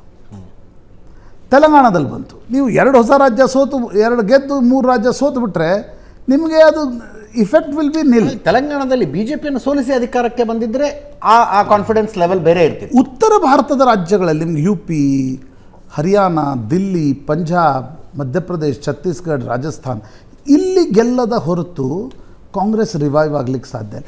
ಕಾಂಗ್ರೆಸ್ 100-125 ತಲುಪ್ತಿದೆ ಅಂತ ಸುದ್ದಿ ಹೋಗಲಿ ನೋಡಿ, ಕಾಂಗ್ರೆಸ್ ಜೊತೆ ಮಿತ್ರ ಪಕ್ಷಗಳು ಓಡಿ ಬರ್ತಾರೆ. ಜನರಿಗೆ ಅರ್ಥ ಆಗ್ತಾ ಇದೆ ಕಾಂಗ್ರೆಸ್ 50 ದಾಟಲ್ಲ. ಯಾಕೆ ನಾವು ಕಾಂಗ್ರೆಸ್ ಅಂದರೆ ಕಾಂಗ್ರೆಸ್ ನಮ್ಮ ಬೆನ್ನೇರಿ ಬರುವ ಸ್ಥಿತಿಯಲ್ಲಿರುವಾಗ ನಾವು ಯಾಕೆ ಕಾಂಗ್ರೆಸ್ನ ಬೆನ್ನೇರಿ ಹೋಗಬೇಕು? ಇದು ಪ್ರಾಯಶಃ ಮಿತ್ರ ಪಕ್ಷಗಳಲ್ಲಿ ಒಂದು ರೀತಿಯಾಗಿರ್ತಕ್ಕಂಥ ಬೇಸರಕ್ಕೆ ಕಾರಣ ಅಂತ ನನಗನ್ಸುತ್ತೆ. ಇನ್ನು BJP ಅವ್ರಿಗೆ ಅನಿಸ್ತಾ ಇದೆ ನೋಡಿ, 2024 ಒಂದು ರೀತಿಯಿಂದ ದೇಶದ ರಾಜಕಾರಣದಲ್ಲಿ 3ನೇ ಚುನಾವಣೆಯನ್ನು ಗೆದ್ದ. ಪಂಡಿತ್ ನೆಹರು 52, 57, 62 ಗೆದ್ದಿದ್ರು. ಇಂದಿರಾ ಗಾಂಧಿ 67, 72 ಗೆದ್ದರು, 78 ಸೋತರು, 80 ಗೆದ್ದರು. ರಾಜೀವ್ ಗಾಂಧಿ 84 ಗೆದ್ದರು, 89 ಸೋತರು. ಕಾಂಗ್ರೆಸ್ 91 ಗೆದ್ದು. ಅಗೇನ್ ಕಾಂಗ್ರೆಸ್ 2004, 9 ಗೆದ್ಕೊಳ್ತು, ಪೂರ್ಣ ಪ್ರಮಾಣದಲ್ಲ. BJPಗೆ ಅನಿಸ್ತಾ ಇದೆ ಎಲ್ಲೂ ಕೂಡ ಕಸರ್ ನೈ ಚೂರ್ಣ, ಎಲ್ಲಿ ಶಕ್ತಿ ಬರ್ಲಿಕ್ಕೆ ಸಾಧ್ಯವೋ ಅಲ್ಲಿ ಅದನ್ನು ಎಳೆದುಕೊಂಡು. ಇಲ್ಲ, ಜಗದೀಶ್ ಶೆಟ್ಟರನ್ನು ಇಷ್ಟು ವಾಚಾಮಗೋಚರವಾಗಿ BJP ಹೈಕಮಾಂಡನ್ನು ನಿಂದಿಸಿದ್ರು. ಐಡಿಯಾಲಜಿಕಲ್ಲಿ ಅವರು ಒಂದು ರೀತಿ ಕಾಂಗ್ರೆಸ್ JDS ಜೊತೆಗಿನ ಮೈತ್ರಿಗಿಂತ ಉದಾಹರಣೆ ಬೇಕಾ? ಈ 3 ಸ್ಥಾನ ಅವ್ರಿಗೆ ಬಿಟ್ಟು ಕೊಟ್ಟರೆ 1 ಸ್ಥಾನದಲ್ಲಿ ತಮ್ಮ ಹಾಲಿ MP ಟಿಕೆಟ್ ಕೊಡಂಗಿಲ್ಲ ಅವರು. ಅಂದರೆ ಅಲ್ಲಿ ಕಾಂಗ್ರೆಸ್ ಗೆಲ್ಲುತ್ತೆ, ಕಾಂಗ್ರೆಸ್ ಗೆದ್ದು ಬಿಡುತ್ತೆ ಅಲ್ಲಿ. ಆ ಕಾರಣದಿಂದ ನನಗನ್ಸುತ್ತೆ BJP ಎಲ್ಲಿ ಸಾಧ್ಯವೋ ಅಲ್ಲಿ ಪ್ರಾಕ್ಟಿಕಲಿ. ಈಗ ನಿತೀಶ್ ಕುಮಾರ್, ಕರ್ಪೂರಿ ಠಾಕೂರಿಗೆ ಭಾರತ ರತ್ನವನ್ನು ಕೂಡ ಕೊಡ್ಲಿಕ್ಕೆ BJP ತಯಾರಿದೆ. ನಾನು ಕೊಟ್ಟಿದ್ದರ ಬಗ್ಗೆ ವಿರೋಧ ಇಲ್ಲ, but that is for purely political purpose. But BJP ಆ ರಿಸ್ಕನ್ನು, ಆ ಟೀಕೆಯನ್ನು ತೆಗೆದುಕೊಳ್ಳಿಕ್ಕೆ ತಯಾರಿದೆ. ಕರ್ಪೂರಿ ಠಾಕೂರ್ಗೆ ಭಾರತ ರತ್ನ ಕೊಟ್ಟಿದ್ದು ನನಗನ್ಸುತ್ತೆ ಅದು ನಿತೀಶ್ ಕುಮಾರಿಗೆ ಗಂಗಾ ನದಿ, ಹಾಜಿಪುರದಿಂದ ಪಟ್ನಾವರೆಗೆ ಬರಲಿಕ್ಕೆ ಒಂದು ದೋಣಿ ಕೊಟ್ಟಂಥದ್ದು. ನಿತೀಶ್ ಕುಮಾರ್ ಜನರ ಎದುರುಗಡೆ ಹೋಗಿ ಹೇಳ್ಬೇಕಲ್ಲ, ಕಾರಣ ಕೊಡಬೇಕಲ್ಲ ಒಂದು, ಯಾಕೆ ಬಂದೆ ಅಂತಕ್ಕಂಥದ್ದು. ಅವ್ರು ಹೇಳ್ತಾರೆ ಇಲ್ಲ, ಕರ್ಪೂರಿ ಠಾಕೂರ್ಗೆ ಭಾರತ ರತ್ನ ಕೊಟ್ಟಿರ್ತಕ್ಕಂಥ ಪಕ್ಷ ಯಾವುದಿದೆ ಅಂತಕ್ಕಂಥದ್ದು. ಅದು BJPಗೆ ಸ್ಪಷ್ಟವಾಗಿ ಅರ್ಥ ಆಗ್ತಾ ಇದೆ. ಎಲ್ಲೂ ಲೂಪ್ ಹೋಲ್ಸ್ ಬಿಟ್ಟರೆ ಯಾಕಂದರೆ ನೋಡಿ, ನೀವು 1, 2, 3ರ ಸಭೆವರೆಗೆ BJPಯಲ್ಲಿ ಒಂದು ನರ್ವಸ್ನೆಸ್ ಇತ್ತು ಅಜಿತ್. ನೀವು INDIA ಒಕ್ಕೂಟದ INDIA ಹೆಸರು ಕೊಟ್ಟ ತಕ್ಷಣ BJP ಒಂದು ರೀತಿ ವಿಚಲಿತ ಮಾಡಿತ್ತು. ಅದು ಭಾರತ ಅಂತ ಹೆಸರನ್ನು ಏನೋ ತೆಗೆದುಕೊಂಡು ಬಂತು.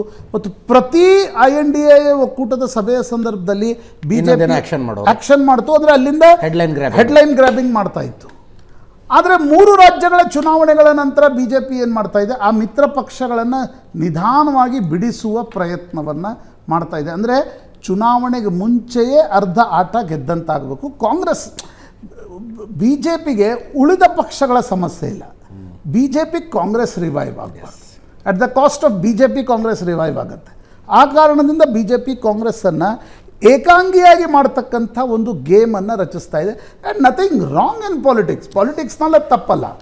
ನಾನು ನಿಮ್ಗೆ ಅವತ್ತು ಹೇಳಿದೆ, ಕುಮಾರ್ ವಿಶ್ವಾಸ್ ಒಂದು ಈಗಿನ ಪ್ರೆಸೆಂಟ್ BJP ಅವರ ಬಗ್ಗೆ ಒಂದು ಭಾಳ ಚೆನ್ನಾಗಿ ಹೇಳಿದರು. ಅವರು ಏನು ಹೇಳಿದರು ಅಂತಂದರೆ, ಅವರು BJP ಅವರು ಪ್ರತಿ ರಾಜ್ಯಕ್ಕೆ ಹೋಗ್ತಾರಂತೆ. ನಮಗೆ ಸೇವೆಯ ಒಂದು ನಾನು ತಮಾಷೆಗೆ ಹೇಳ್ತಾ ಇದ್ದೀನಿ, ಡೋಂಟ್ ಟೇಕ್ ಇಟ್ ಪೊಲಿಟಿಕಲಿ. ನಮಗೆ ಭಾಳ ಸೇವೆ ಪೊಲಿಟಿಕಲಿ ಪರ್ಸ್ನಲಿ ತಗೋಬೇಡಿ. ನೀವು ನಮಗೆ ಹಮ್ಕೋ ಸೇವಾ ಕಾ ಮೌಕಾದೋ ಅಂತ ಕೇಳ್ತಾರಂತೆ. ಒಂದು 10-15 ಸೀಟ್ ಕಡಿಮೆಯಾಗಿ ಬೇರೆಯವರು ಸರ್ಕಾರ ರಚಿಸಿದರೆ ಇವರು ಜನರ ಬಿಟ್ಟು ಆ ವಿಪಕ್ಷಗಳ ಶಾಸಕರ ಬಳಿ ಹೋಗ್ತಾರೆ. ಕ್ಯಾ ಸೇವಾ ಹೋ ರहा है ಅವ್ರು ಹೇಳ್ತಾರಂತೆ, ನೈ ಉತ್ಮ ಸೇವಾ ನೈ ಹೋ ರहा है, दोनों मिलके हम सेवा करेंगे आज ಅಲ್ಲಿ ಅವರು ಸರ್ಕಾರ ರಚಿಸಿ. ಈಗ ಅಜಿತ್ ದಾದಾ ಪವಾರ್, ನಿತೀಶ್ ಕುಮಾರ್, ಜಗದೀಶ್ ಶೆಟ್ಟರ್ ಜೊತೆ ಆಗ್ತಾ ಇರತಕ್ಕಂಥದ್ದು ಅದೇ ಥ್ಯಾಂಕ್ ಯು ರಾಜಕಾರಣ. ಸೋ ಮಚ್ ಮೂರು ಜನರಿಗೂ. Thank you Prashanth. ಇದರೊಂದಿಗೆ ಇವತ್ತಿನ ಲೆಫ್ಟ್ ರೈಟ್ ಆ್ಯಂಡ್ ಸೆಂಟರ್ ಮುಗಿಸ್ತಾ ಇದ್ದೀನಿ. ನೇರ ದಿಟ್ಟ ನಿರಂತರ ಸುದ್ದಿಗಾಗಿ ನೋಡ್ತಾ ಇರಿ ಏಷ್ಯಾನೆಟ್ ಸುವರ್ಣ ನ್ಯೂಸ್.